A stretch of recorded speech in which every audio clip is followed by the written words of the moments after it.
Salve, salve galera, sejam bem-vindos a mais um Pode Chegar, diretamente aqui da Assembleia Legislativa, trazendo alguns temas importantes para São Paulo, para o Brasil e também, claro, que tem relação com o nosso mandato. E já desde 2018, mais ou menos, que a cannabis medicinal acabou se tornando um dos principais projetos do nosso mandato, desde que a gente conseguiu protocolar o projeto, que hoje já é lei aqui em São Paulo, colocando esses produtos no SUS paulista. E para falar sobre esse assunto hoje, estou trazendo uma profissional muito importante, eu acompanho ela nas redes, que é a Stephanie Santana, que é enfermeira de formação. Eu vou já apresentar ela para vocês, mas quero muito, antes de tudo, agradecer você pela gentileza de estar aqui conosco. E eu que agradeço por esse convite fantástico, adorei. Obrigada. Boa. Vamos lá. Então, como eu já disse, a Stephanie acompanha, a gente tem aqui uma lei estadual já produzindo seus efeitos. E para falar comigo, como disse, a Stephanie, que é enfermeira com ampla experiência nas áreas de emergência e assistência clínica, é pós-graduada em fitoterapia, possui formação internacional em cannabis medicinal pela Cannabis College em Amsterdã, atua como educadora canábica, promovendo educação continuada e acompanhamento especializado para pacientes e profissionais de saúde. Desenvolve atividades de divulgação científica e educativa sobre cannabis medicinal pelo YouTube, Instagram, TikTok, voltados à popularização do conhecimento técnico e seguro sobre esse tema. É fundadora também e proprietária da Clínica Flores do Bem, cujo nome faz alusão à obra do grande neurocientista e, para mim, a minha maior referência sobre o tema, que é o Siddhartha Ribeiro, onde integra práticas de cuidado com foco em terapias complementares e bem-estar. É também membro do SOBECA, que é a Sociedade Brasileira da Enfermagem Canábica. Ufa! Acho que é isso. Primeiro, Stephanie, queria que você começasse, né, a explicar pra gente sobre a tua formação. Eu sei que isso acabou te levando também, né, a fazer o uso, mas você já confidenciou pra gente, e eu acompanho pelas redes, você também tem epilepsia. Sim. E foi a partir daí que você conheceu o poder da cannabis? Exatamente, foi desse jeito que não precisava ser desse jeito, na realidade, né? Eu sou epilética desde criança e tive crises espaçadas, eu tinha crises de ausência, que são crises mais silenciosas. E depois que eu me tornei profissional da saúde, foi que eu comecei a entender o meu corpo, né? Estudando anatomia, várias outras matérias, e fui técnica, e sou enfermeira, né, bacharel, e agora pós-graduada na área de fitoterapia. E tive vários problemas, né, dentro da minha vida, com a minha relação com os medicamentos que eu precisava tomar. E aí sim surgiu a necessidade de pesquisar algo mais natural, porque não estavam funcionando os medicamentos. Eu já tinha ido em alguns especialistas e tinha gostado de um senhorzinho, assim, muito legal. E ele era um médico que eu confiava muito. E chegou o ponto de eu dizer, não tenho mais como trabalhar sem medo, porque eu comecei a ter mais crises, eu estava passando por uma situação bem difícil no meu antigo casamento, né, no meu relacionamento, e para quem não sabe, a epilepsia ela pode desencadear mais crises ainda se você estiver muito estressada, passando por problemas, né, principalmente problemas pessoais, com a família, então isso pode desencadear mais crises e isso acabou ficando muito frequente na minha vida ter aquelas crises que silenciosas e depois ela evoluiu para uma crise tônico-clônica e aí eu precisei realmente... Só uma dúvida, isso no meio da tua faculdade, da tua graduação? Ou... eu já trabalhava na área técnica e fazia faculdade nessa época e muito estressada, né, TCC e criança, né, porque eu sou mãe, tenho 2 filhos e aí aquela loucura e eu desencadeava algumas crises e eu comecei a ficar com medo. E aí pronto, aí eu disse, vou precisar pesquisar e achei um artigo científico, depois de muito procurar, que falava sobre a cannabis sativa, que era o anticonvulsivante mais antigo do mundo. Sim, e esse teu médico que você falou que você confiava bastante, ele também chegou a falar contigo sobre essa possibilidade? Não. Não, ele não tinha conhecimento nenhum, fui eu que levei esse conhecimento para ele. E ele ficou assustado na época, porque eu perguntei para ele, poxa, você sabe alguma coisa? Porque olha esse artigo que eu encontrei, eu traduzi para poder mostrar para ele. Ele disse, olha, na época que eu estudava, eu não podia absolutamente nem falar essa palavra. Então, assim, querida, eu não tenho como te ajudar. Não tenho conhecimento para tal. Nenhum conhecimento. E eu disse, então tá, eu volto aqui para te contar sobre isso, porque eu vou pesquisar, porque não é possível que eu tenha 3 meses utilizando essa planta, porque eu não tinha conhecimento sobre o óleo, né? Não tinha acesso nessa época, né? Isso era o quê? 2015, 16. E Começando aqui no Brasil ainda exatamente, com as regulamentações. E aí eu estava muito preocupada e eu disse, eu vou testar.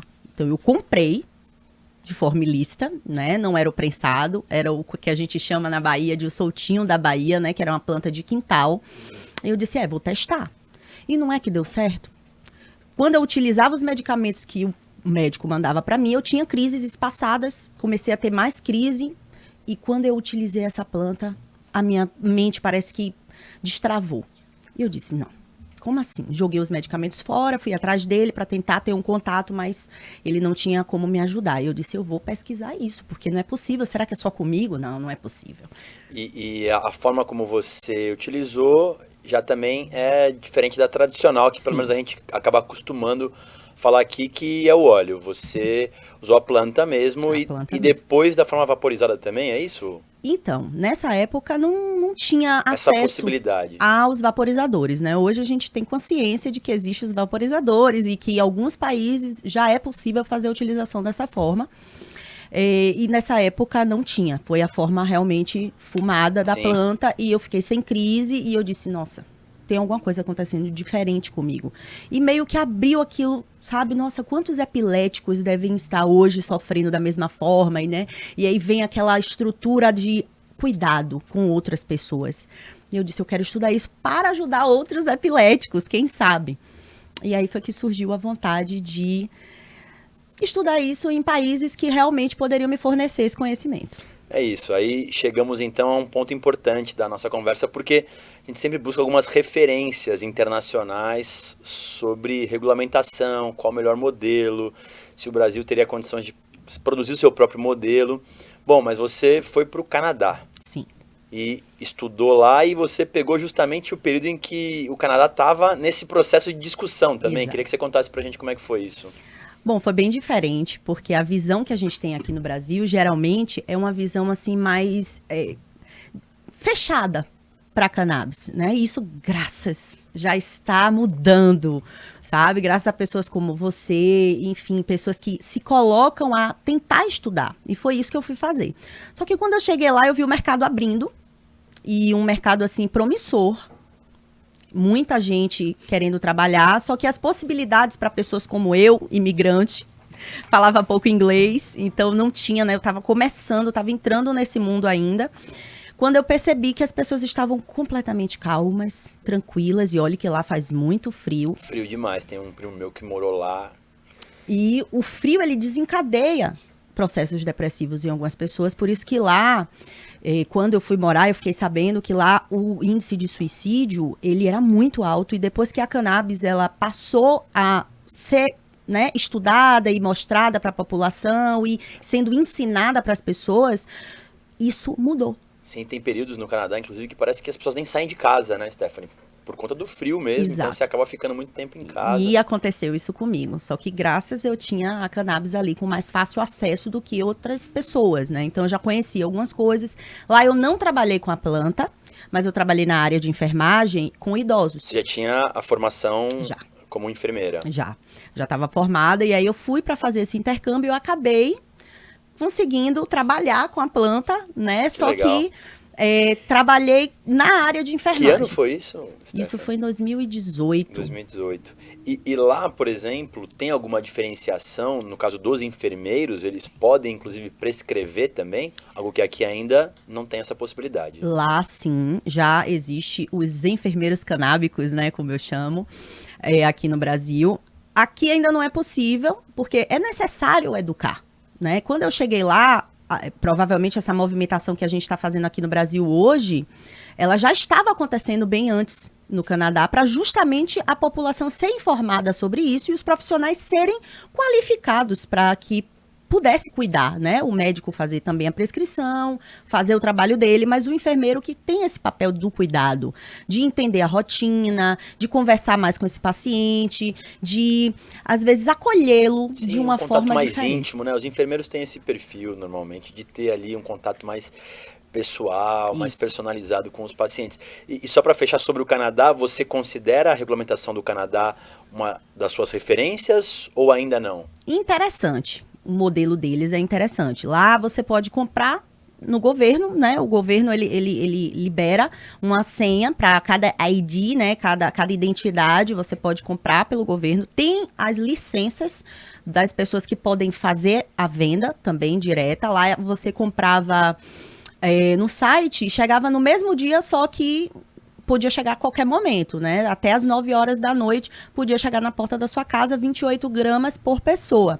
E aí a pessoa faz o que ela achar melhor. Se ela quiser fazer um óleo, se ela quiser fazer uso vaporizado, se ela quiser fazer o uso inalado, terapêutico, ela pode, porque lá é um pouco diferente, sabe? Eles já estão num nível de conhecimento que a gente está chegando aos poucos, com muita resistência, infelizmente ainda com muito preconceito, porque a gente sabe que é uma construção do conhecimento. É um processo, né? E aí acaba que eles têm o modelo deles, mas eu acredito que o Brasil ele tenha uma coisa que o Canadá acaba não tendo, né? Num sentido assim de amplitude, de tamanho, de sol, de espaço, eles não têm muito, Clima. né? E clima, tudo isso influencia. Então, eu acredito que o Brasil ele possa ter uma regulamentação maravilhosa. Os últimos podem ser os primeiros, né? É verdade. Estamos na expectativa, né? Saiu recente aí uma prévia do que deve acontecer, ainda, ao meu ver, empurrando um pouco para frente, né?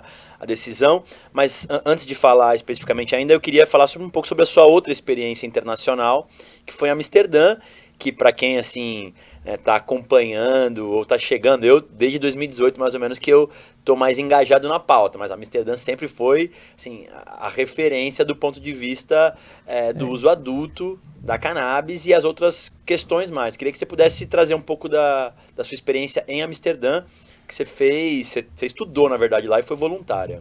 Eu fui voluntária, fui uma das primeiras brasileiras, acho que a primeira brasileira voluntária mulher, né, porque já passaram vários homens, e eu fui muito bem acolhida. Eu achei que os holandeses e todos os imigrantes que tinham lá no Cannabis College, eles me fizeram sentir que eu era pertencente àquele grupo, àquela matilha.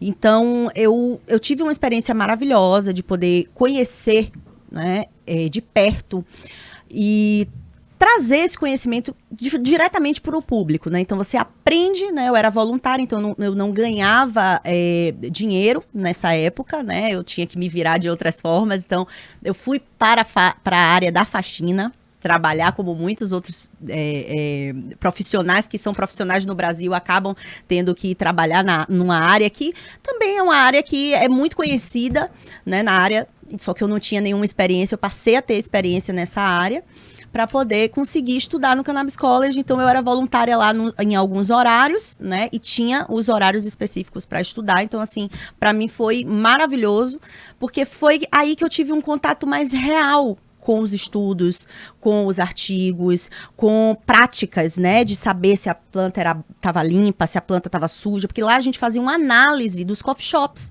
né, porque lá tem muitos coffee shops, então a gente fazia uma análise dos coffee shops que estavam com melhores flores, e eu acho que isso aqui pode pegar muito bem pro Brasil. Eu gosto bastante dessa, assim, dessa avaliação sobre o produto, né? Porque isso Exato. com certeza diz respeito no final com a qualidade da terapia que você está fazendo. Uma das instituições que venceu aqui o nosso edital de emendas do ano passado foi a Unicamp, justamente para testagem de óleos associativos. Então a gente tem esse perfil, eu gosto bastante desse modelo também. Bom, então, só para todo mundo estar acompanhando, a Stephanie é baiana, hoje mora em Curitiba, mas já falamos aqui do Canadá, da Holanda, e agora voltando para o Brasil, você montou a sua própria clínica. Sim. Queria que você falasse um pouco como é que funciona, se está funcionando hoje, por que essa ideia, como é que está hoje a clínica? Bom, a clínica vai muito bem. Assim, é aquela coisa, né? Eu saí de Portugal sem expectativa de trabalho, porque eu pulei ainda em Portugal para pegar a documentação para voltar para Amsterdã para ser contratada, e isso acabou, a pandemia acabou jogando no lixo o meu sonho, assim, eu estava prestes a concluir. Verdade, foi bem no meio, né? Bem no meio, a pandemia chegou e aí eu disse, vou voltar para casa. Quando eu voltei para casa, eu precisei trabalhar na época do Covid, então eu trabalhei alguns meses e já não me identificava mais com aquele serviço que eu prestei por tantos anos, né, na área de emergência. Então eu pensei, nossa, preciso fazer alguma coisa, porque eu fui para fora do Brasil, voltei com conhecimento, eu preciso expor esse conhecimento, e foi aí que começaram as redes sociais, e foi aí que as pessoas começaram a me procurar, e eu pensei, poxa, eu já estou atendendo gratuitamente, eu preciso fazer disso um negócio, né? Então, foi aí que eu resolvi abrir a clínica Flores do Bem, para homenagear o Siddhartha, que eu gosto muito, que assim, que é um cara que tá muito na frente, assim, sabe? Demais. Do conhecimento, e a clínica vai muito bem, assim. Por quê? Porque as pessoas, às vezes, elas têm até o conhecimento para ir buscar, mas acaba tendo que confiar mesmo, né? E por eu estar nas redes sociais, as pessoas... Não, essa menina sabe o que ela tá falando. Né? Tem conhecimento de causa. E aí eu tive que abrir a clínica, então eu fui atrás de outros profissionais que eu também confiava para justamente fazer com que pudesse rolar a multiplicidade dos saberes que já acontece em outros países, que foi o que eu reparei no Canadá, o que eu reparei na Holanda, né, que todos os profissionais ali, eles fazem tipo uma equipe de trabalho, né, porque cada um... Multidisciplinar. Exato, cada um tem o seu conhecimento e a sua prática clínica, né, então por eu já gostar de trabalhar, eu usei, né, dessa forma online para atrair essas pessoas, e hoje eu tenho muitos pacientes. E a clínica é de forma online, porque você faz o atendimento completo. Tudo online. E aí, né, tem o passo a passo para ela conseguir ser paciente da clínica, né? Porque tem uma rotatividade. Não tem como você ficar para sempre com aquele paciente, porque você ensina, né? E é isso, é você ensinar para a autonomia. É isso que aqui, né, na Flores do Bem, a gente consegue fazer com cada paciente. É ensinar para que ele só realmente procure depois que ele já, se ele tiver alguma dúvida realmente muito específica. Mas ele vai aprendendo a lidar com o fitoterápico. Uma dúvida, porque eu converso com muitos médicos, óbvio, mas o que um enfermeiro, sobre o tratamento de cannabis, o que um enfermeiro faz que um médico não consegue fazer? Dá atenção. É a primeira coisa, porque assim, a gente sabe que o médico, ele também não aprendeu na faculdade como trabalhar online, né? Muitos não tiveram esse conhecimento, e hoje os médicos, eles também trabalham online, os enfermeiros também estão trabalhando online, e assim, isso acaba que separa esse par, que é como se fosse o CBD e o THC, que juntos eles fazem mais coisas pelo paciente, assim como o CBD e o THC juntos, eles fazem muito mais pelo paciente, entende? Então o médico e o enfermeiro, eles sempre foram um par, sabe? E isso com a questão de trabalhar online, isso meio que se separou. E aí o que eu vejo hoje é uma comercialização muito grande de prescrição e o abandono desses pacientes que às vezes precisam de uma orientação maior, precisam de um acolhimento mais profundo. Então acaba que o paciente só lida com o médico quando ele está ali na consulta e depois simplesmente não tem mais esse contato. Então existe essa quebra de confiança, essa quebra de acolhimento, essa quebra do cuidado, que precisa estar acoplado quando o assunto é cannabis. Então assim, o enfermeiro, hoje eu já conheço várias outras enfermeiras que também estão atuantes, porque eu tive que colocar o meu trabalho para ser visto. Né? Tanto é que eu tô aqui hoje. Sim, sim. Então, assim, é impressionante como isso se quebrou, mas isso também pode ser juntado depois. Claro, Né? você está falando isso e óbvio que não dá para generalizar, cada profissional tem uma maneira de atendimento, isso. Mas uma das coisas que eu escuto bastante sobre o tratamento é que, óbvio, ele não é um tratamento único. Não. Cada pessoa precisa de uma dose e isso é ajustado ao longo da caminhada. E claro que isso, cá entre nós, Stephanie, dá trabalho pro profissional. Dá. Porque não é assim, né? Vai lá, toma 3 gotinhas de manhã e à noite, tchau. Volta daqui 2 meses. Não é bem assim. Então, acho que a gente falou um pouco sobre isso, né? O enfermeiro tem, normalmente, esse cuidado de ser mais acolhedor, de conhecer um pouco mais das nuances ali do paciente. Então, acho que o que você falou, ele acaba conseguindo se traduzir. Sobre do ponto de vista legal, onde é que começa o trabalho do médico e onde termina, se é que termina, e onde começa o do enfermeiro num tratamento sobre cannabis? Bom, isso é bem complexo porque não existe uma POP, né? Um procedimento operacional padrão específico para cannabis hoje. Específico para fitoterápicos até tem. Né, tem alguns padrões, mas quando se trata de um fitoterápico de amplo espectro, né, onde cada pessoa tem a sua forma, né, de fazer a utilização, a sua rotina, então tudo isso conta. Né? Então, assim, tudo começa na anamnese e numa consulta que ela seja robusta, que realmente pergunte o que é de fato importante. Se esse paciente está se alimentando bem, se ele pratica exercício físico, se ele utiliza muito café, se ele utiliza outras substâncias. Então, o que é que eu vejo? Que é preciso mais conhecimento para fazer com que esses profissionais façam realmente o processo ser mais completo, né? E que tenha um acompanhamento pós. Ou seja, que esse paciente passe a entender como vai o corpo dele a partir do momento que ele passou a utilizar as substâncias. Então, isso não se resume somente na entrega de um papel e dizer, tome isso. Não, às vezes é preciso cobrar, essa cobrança do paciente de ter autonomia, de fazer a utilização, de tirar dúvidas. Às vezes é tão importante quanto a prescrição. Então, o médico, né, o certo, quando você vai numa unidade de saúde, quando você vai num hospital, você sempre passa por uma triagem de um enfermeiro. Né? Você sempre passa por uma triagem antes de passar para o médico, antes de chegar no médico, meio que o dever de casa está já pronto, né? Com algumas informações muito relevantes, que às vezes o médico está ali na correria, não consegue pegar esse gancho dessas informações e que lá na frente, quando volta para o enfermeiro, que é onde a gente vai aplicar as técnicas do cuidado, as ferramentas, né, que fazem esse paciente se sentir acolhido, acaba que quando isso não acontece, trava ali, no momento da prescrição. E aí o paciente sai com aquele papel ou sai com uma indicação, mas não sabe onde ir buscar, não sabe, como é que eu tomo? É embaixo da língua, é em cima da língua, eu jogo no meu café. Eu já vi muitas prescrições erradas também, né? O que dificulta o processo. Por quê? Porque quando tem uma prescrição errada numa unidade de saúde, o enfermeiro está sempre atento para poder dizer, olha, doutor, então, tem um erro aqui. Mas quando isso acontece online, não acontece.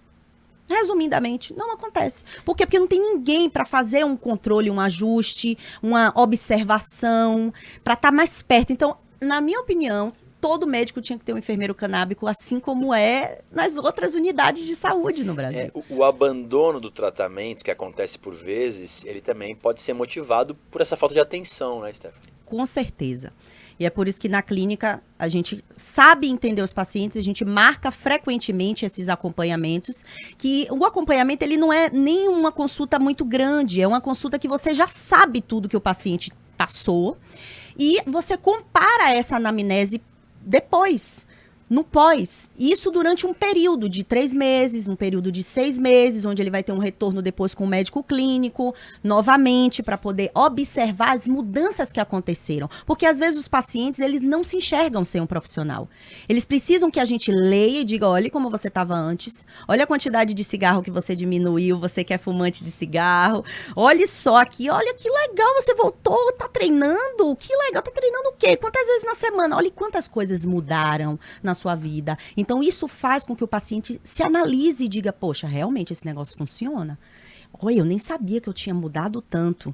Então, tô melhorando. Tá sentindo, né? A percepção, ela vem do próprio paciente. Exatamente. Uma dúvida que eu tenho, eu converso, como te falei assim, com médicos e cada um tem uma análise sobre o motivo da resistência de parte da medicina. Eu queria saber se na enfermagem também tem resistência e como é que é isso na tua atividade? Infelizmente, sim.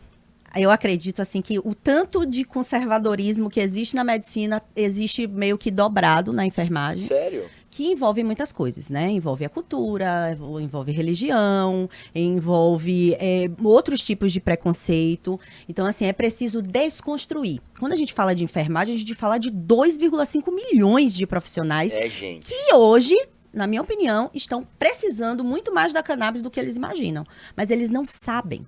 Por quê? Porque falta curso, falta pós-graduação pra gente, falta incentivo da área de cannabis em cima desse profissional, que é o profissional que ensina. Nós somos educadores por natureza. Somos nós que educamos o paciente e explicamos para ele sobre a patologia dele, sobre quais são os medicamentos que ele está utilizando, quais são os efeitos colaterais que podem acontecer, principalmente se ele estiver fazendo a utilização de outros fármacos juntamente com a cannabis. Então, tudo isso eu realizo na Clínica Flores do Bem. Mas isso eu faço um trabalho de formiguinha, né? Uma andorinha só não faz verão, enfermagem, cadê o Corém, cadê o COFEM? Estamos aqui à espera de respostas. Eu ia perguntar, os órgãos de regulamentação da tua atividade apoiam, dificultam ou são praticamente não falam sobre o tema? É para dizer a verdade? A verdade. A verdade é que estão resolvendo problemas que já eram para ter sido resolvidos, outros problemas que a enfermagem tem,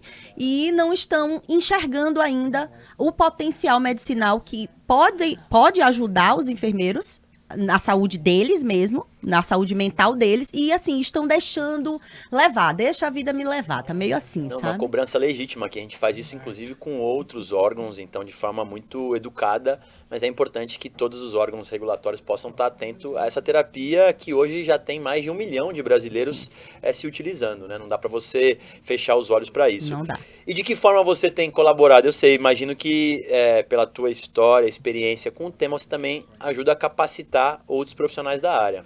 Precisei fazer isso porque eu comecei a precisar de ajuda. Porque é tanta gente para acompanhar que até o próprio enfermeiro, não somente o médico que faz a prescrição, enfim, tem a equipe dele, mas o enfermeiro ele também fica sobrecarregado com a quantidade de prescrições que chegam, sejam as certas, sejam as erradas, né? Então, chega muito paciente doente e a gente cansa. A gente precisa passar o plantão, digamos assim, sabe? E isso não está acontecendo, porque a falta do conhecimento. Mas aí eu tive que ajudar uma associação que começou a nascer, que se chama Sobeca, que é a Sociedade Brasileira de Enfermagem Canábica. Sim, já temos quase 3 anos, juntando, né, enfermeiros para que a gente possa tentar uma capacitação. Beijo para minhas colegas da Sobeca, inclusive, que vão assistir. E assim, a Sobeca... Quem é presidente? É você? Não, eu sou fiscal. Quem é a nossa presidente? A nossa presidente Suzy, maravilhosa. Suzy, um beijo pra você. Quero você aqui, Suzy, maravilhosa. E assim, a Suzy, ela faz um trabalho incrível também na internet, ela é mãe atípica. Tem outras enfermeiras que também atuam, que estão na área de pesquisa. Eu também já faço as minhas pesquisas internas, né, com o meu sistema, porque é tudo isso, né? A gente tem que ter essa comunicação entre o médico, entre o enfermeiro, entre o nutricionista, entre o psicólogo. Então, principalmente esses, né? Não descartando os outros, mas esse quarteto, ele precisa estar muito bem definido, na minha opinião, assim. E na clínica a gente faz isso.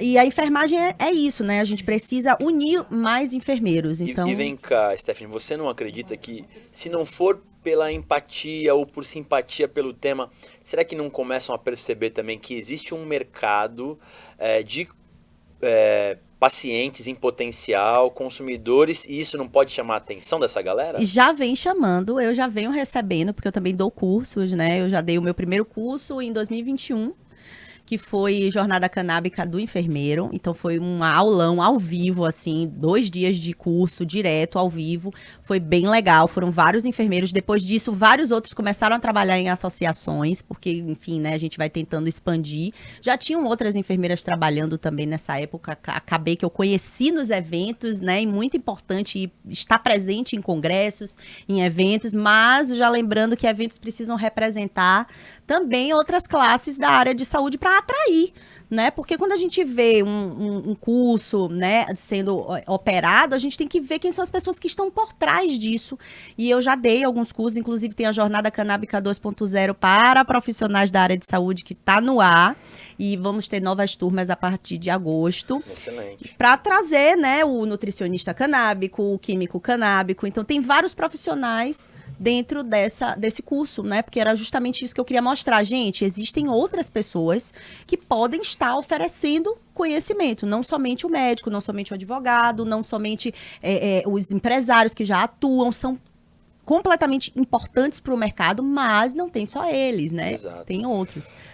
Stephanie, a gente falou muito aqui também da abordagem para um profissional da área. Falamos do enfermeiro, do médico também, cada um tem a sua importância nesse processo. Agora, para quem está acompanhando a gente, eventualmente não é médico, enfermeiro e é paciente ou tem curiosidade ou sente uma dor que não consegue solucionar, você tem alguma orientação para esse paciente que gostaria de abordar isso com o seu médico ou com o enfermeiro que acompanha? Tem alguma maneira, vamos dizer, correta ao tratar do tema para um médico que não tem essa experiência? Bom, é complexo, né? Porque cada profissional tem o seu manejo, né, de trabalho e tem as suas crenças, né? Então, assim, o meu conselho, de fato, é já levar esse conhecimento. Nem que seja num papel impresso, um artigo científico que respalde para iniciar essa conversa, porque às vezes ali o profissional já mostra uma certa resistência, você já fica sem graça e você já fica, né? Ou então ir em busca dos profissionais e pesquisar profissionais que já estão na atividade, né? Às vezes conversar isso com um profissional, às vezes, né, faz com que aquele profissional ele possa te passar uma certa resistência e fazer você desistir. Mas se você levar conhecimento, principalmente sobre o sistema endocannabinoide, pode ser que esse profissional tenha um pouco mais de abertura e busque também pesquisar e saber que, certo, a medicina, a ciência está sempre evoluindo. A gente não pode ficar só no passado. A cannabis, ela é uma planta, assim como várias outras plantas que estão aí, que nós consumimos todos os dias, que a gente utiliza, né, para fazer... Morfina...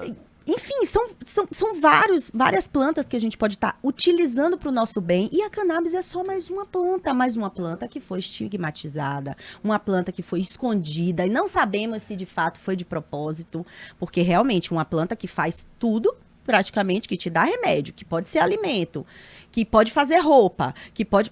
Óbvio, eu aqui hoje, inclusive, de cânhamo. De forma bastante homenageando aqui esse momento, estou aqui com uma camiseta incrível de cânhamo também. Não, boa sua fala. Agora, você acredita que é possível que, por exemplo, nos cursos, tanto da enfermagem quanto da medicina, nós ainda vamos ter possibilidade de incluir isso na grade curricular, esse tema? Já era para estar, né, esse tema lá. Porém, a gente sabe que existe uma certa resistência, né, dos médicos, dos enfermeiros, das pessoas que estão há muito tempo trabalhando, ensinando. Nada contra, mas eu acho que a gente precisa evoluir. E sim, para mim, já era para estar lá, porque estamos formando novos profissionais da área de saúde sem o conhecimento do sistema mais importante do nosso corpo, do maestro do nosso corpo, do que organizaria muitos processos, inclusive para esses estudantes que estão ali se sentindo pressionados pelo TCC, pela especialização. Então, eu acredito sim que já deveria estar. E voltando àquela fala que eu fiz sobre os enfermeiros, e quando não vai por curiosidade do profissional, acaba que o mercado acaba te forçando a buscar esse conhecimento, né? Hoje eu vejo muitos médicos que me perguntam, eu falo, Caio, mas vem cá, quem que eu posso buscar para ter esse conhecimento? Porque tá chegando no meu consultório um monte de gente falando, doutor, eu tô vendo algum assunto, tá no SUS agora, o senhor não vai me falar nada sobre cannabis e tal? Então, acho que quando não vai por vontade própria ou curiosidade, acaba que o mercado acaba procurando, e aí o médico também, por necessidade, acaba buscando esse conhecimento, mas fica aí a mensagem para, enfim, as universidades, Exato. As grandes, para que possam encaixar esse tema tão importante para a formação dos nossos profissionais. Com certeza. Para quem sofre com dor, ansiedade, insônia e tem receio, qual é a sua sugestão para que ele possa abrir essa mente com relação à cannabis, Stephanie? Olha só, hoje não tem mais desculpa de dizer que não tem as coisas na internet, porque na minha época eu tinha essa desculpa e isso não foi um problema para mim. Eu fui buscar nem que fosse em outro país. Isso transformou sua vida? Muito. Né? Transformou minha vida, transformou a forma na qual eu trabalho com esses pacientes. Então, assim, trazer esse conhecimento para os profissionais, trazer para o Brasil, isso já está mais do que na hora, né? Então, assim, qual é o conselho, né, de enfermeira canábica que eu dou é desses pacientes irem buscar também, né? Por quê? Porque cannabis, ela não resolve tudo, mas resolve muita coisa. Então, para quem sofre de dor, para quem sofre de ansiedade, para quem sofre de vários problemas e traumas também, a cannabis, ela é uma indicação fantástica. Então, assim, eu vejo isso no meu dia a dia. As pessoas hoje, eu não preciso sair de casa para poder conseguir paciente. Hoje, os pacientes, eles mesmo indicam os familiares. Então, assim, conversar com a família. Conversar com quem entende e ir em busca de profissionais que já estão no mercado, porque esses vão ensinando a outros, né? Então, essa é a intenção, né? A gente passar isso, porque é um conhecimento que era para estar já dentro do Brasil. Por isso que lá no Cannabis College, onde eu estudei, era um centro de informação sobre cannabis. Então, talvez pensar nisso como uma forma legal de trazer isso para o Brasil, né? De trazer esse conhecimento para um local onde as pessoas possam ir buscar isso e elas saiam de lá, pelo menos, com um pouco de conhecimento, né? Era isso que eu fazia no Cannabis College. Então, assim, eu acho que falta um pouco de pessoas abrirem a mente para ter esse espaço físico, para que também as pessoas possam ir ter esse conhecimento com pessoas reais que estão ali, que já conhecem, que podem dar explicações melhores, porque dor é emergência. Eu tenho muito paciente que sofre de dor e esses pacientes precisam utilizar, sim, o full espectro, porque às vezes o isolado acaba não ajudando tanto. Aliás, dor, eu diria que é a principal condição da busca pelos produtos à base de cannabis. Pelo menos aqui, as referências que eu tenho, a dor ela tem um potencial muito grande de ser melhorada por demais a partir do uso da cannabis.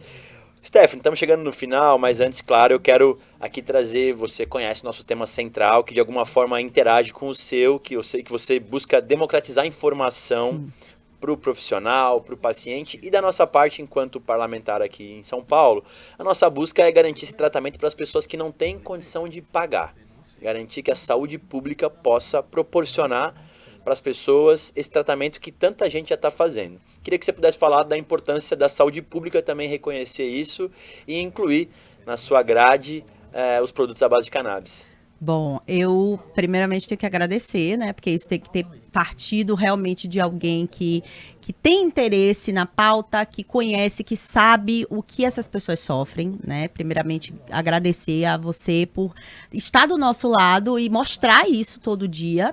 Eu acompanho também muito o seu trabalho e, assim, é necessário. É necessário evoluir como a gente precisou evoluir na época dos antibióticos e é uma evolução fantástica para o Brasil. É preciso mostrar isso para as pessoas, pegar pela mão, fazer o prezinho da cannabis para que essas pessoas abram a mente, principalmente, né, as pessoas que estão na área da política, que estão ali precisando muitas vezes dessas substâncias, mas o preconceito, às vezes, né, o conservadorismo acaba não passando, não deixando esse tema rodar, e sim, é extremamente necessário que as pessoas entendam primeiro para que elas façam o uso correto e que exista uma capacitação direta para essas pessoas, porque quando chegar no SUS, vai se deparar com enfermeiros que não têm conhecimento, médicos que não têm conhecimento. Então, a base de tudo é a educação.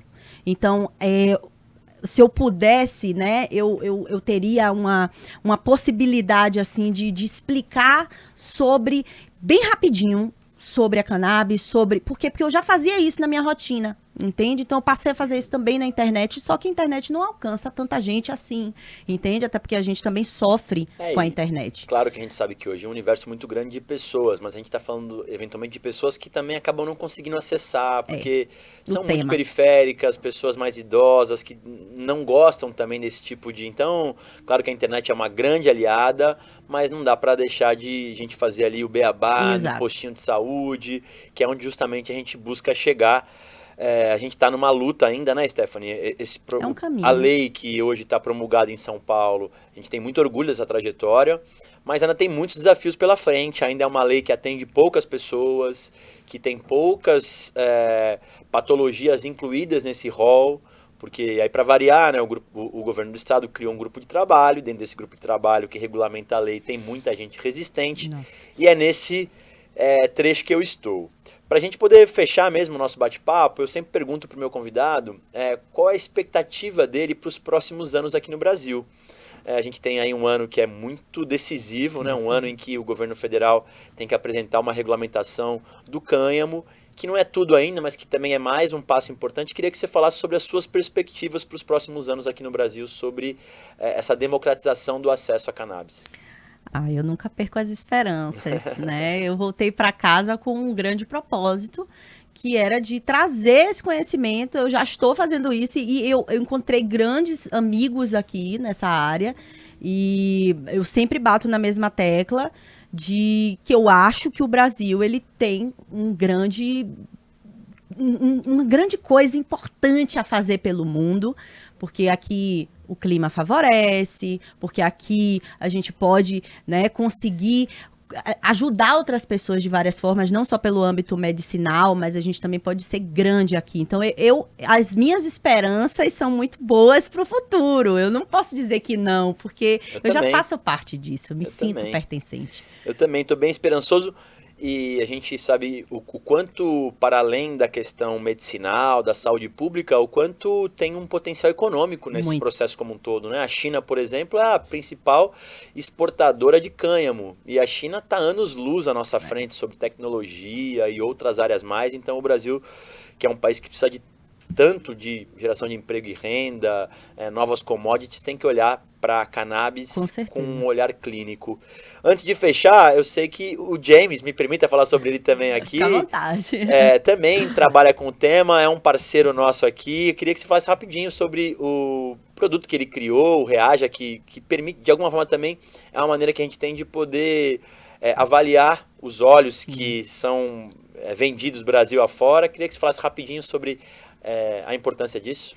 Bom, na minha prática clínica é muito importante. Por quê? Porque tudo pode ser transformado, tudo pode ser feito de forma errada também, né? Quando se trata de um momento que a gente está evoluindo com o mercado, existem pessoas que, às vezes, acabam cometendo erros, como fazer óleos medicinais sem realmente ter as substâncias ali. Isso já aconteceu comigo em 2021, eu acho, se eu não me engano, foi 2021. Eu estava com mais ou menos uns 10 pacientes da mesma marca que não estavam evoluindo e por eu fazer o acompanhamento, né, desses pacientes, eu estava vendo que isso não estava acontecendo, que eles não estavam evoluindo e a culpa era porque não tinha realmente CBD ali. E aí eu fui pesquisar e encontrei o Reaja, que são reagentes colorimétricos que a gente utiliza para descobrir se aquela substância é aquela que ela diz que tem ali naquele rótulo. Está no rótulo se realmente condiz com a realidade. E quando eu pedia para os pacientes comprarem essa testagem, porque você pode comprar para várias substâncias, né? No meu caso, eu estava pedindo para os pacientes comprarem para testar se o óleo deles era verdadeiro ou era falso, e era óleo puro. Não tinha substância ali. E realmente, o paciente não ia evoluir porque ele estava tomando óleo, às vezes até de cozinha puro, dentro de um frasquinho bem rotulado, né? Então, assim, existe esse mercado, que é um mercado que, infelizmente, as pessoas acabam comprando, sendo enganadas, e quando elas vão ver, né, perde até a vontade de fazer o tratamento. E esse reagente foi que me expandiu a mente. Eu disse, opa, esse produto aqui vai ajudar os meus pacientes. Então, foi aí que eu conheci o Reaja e conheci depois os reagentes para outras substâncias, porque, enfim, né, é preciso entender o que está se consumindo ali. E produtos, por exemplo, a pessoa vai, compra, faz um comestível, não sabe se houve realmente, né, a mudança ali dos canabinoides, se realmente saiu da sua forma ácida. Então, tem como você fazer a testagem e descobrir se realmente fez a descarboxilação, se aconteceu realmente ou não, ou se aquele óleo ele tá rico em CBD, fica roxo. Se tá rico em THC, fica azul. E aí, tudo isso pode ser transformado, né? Porque imagina. De forma fácil, né? De forma fácil. A Emília veio aqui e trouxe os reagentes. Então, para quem quer conhecer um pouco mais, vamos deixar aqui, é o @reaja.br. E o James é esposo da Stephanie, então deixar um abraço para ele também, agradecer, porque a gente já esteve juntos em alguns momentos e ele sempre muito gentil conosco. Dessa forma, Stephanie, a gente vai encerrar o nosso bate-papo. Quero muito te agradecer em nome da Assembleia Legislativa por você ter vindo aqui e ter trazido essa tua experiência vasta sobre esse tema tão importante, trazendo um profissional que por vezes acaba ficando um pouco esquecido da grande mídia, mas que é tão importante em qualquer tratamento e nesse não poderia ser diferente. Então, agradeço demais a sua vinda. Muitíssimo obrigada e que possamos ser como o sistema endocannabinoide que trabalha em equipe e ajuda muita gente. Muitíssimo obrigado por esse momento. É isso, que bom, galera. Espero que vocês tenham gostado também. A gente fica até o próximo bate-papo no Pode Chegar. Até a próxima, valeu. Obrigado. Ai, adorei.